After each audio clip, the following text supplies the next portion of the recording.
Generations in Caledonia County have grown up listening to this week's Super Senior. They may know the voice, but probably not the face until now. Joe Carroll has more.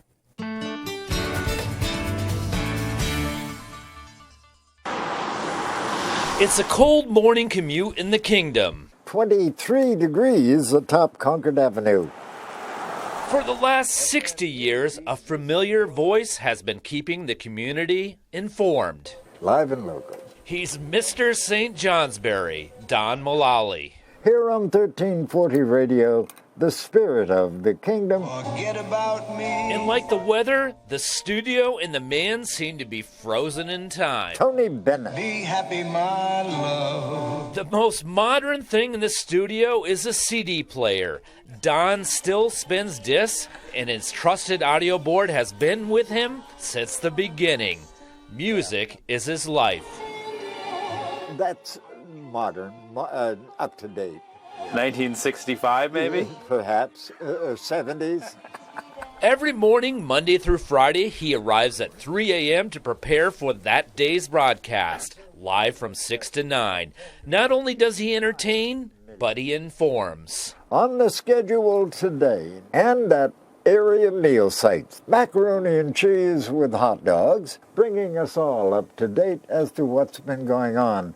This is Don's playground in the basement of an old barn on the outskirts of St. Johnsbury. The outline for the silo is over in that far corner. He started when the studio call letters were WTWN, and AM radio ruled the airwaves. The numbers drawn. He now shares the building sandwiched between a classic rock and a country station. I don't know if much has changed with Don and the way that he's done things. He is genuine, and he's definitely himself every single day. But one thing did change for Don. The world was just about to crumble.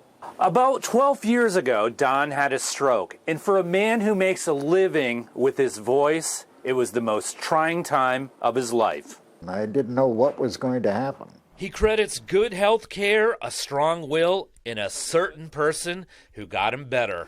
I think of how proud we were that you got the job. It doesn't seem as though it had been those many years. This is a photo of his first days at the radio station. Val has been at his side since the beginning, but they couldn't be more opposite. I don't want to be up front. She shuns the spotlight, and he loves to entertain. Don knows his music, and Val doesn't. But they groove like a needle to a record. The couple have been married for 64 years and have 3 kids. Until then, Don M., have a great, safe day. The 85-year-old isn't ready to sign off for good. As long as the rubber band works. Don is a throwback to a simpler time, and for his listeners, he's like the music he plays. Timeless. Why not call it a day? Joe Carroll, Channel 3 News, St. Johnsbury. Boy, I tell you, having grown up in the Northeast Kingdom, he's a true legend up there. Amazing voice. Yeah, amazing.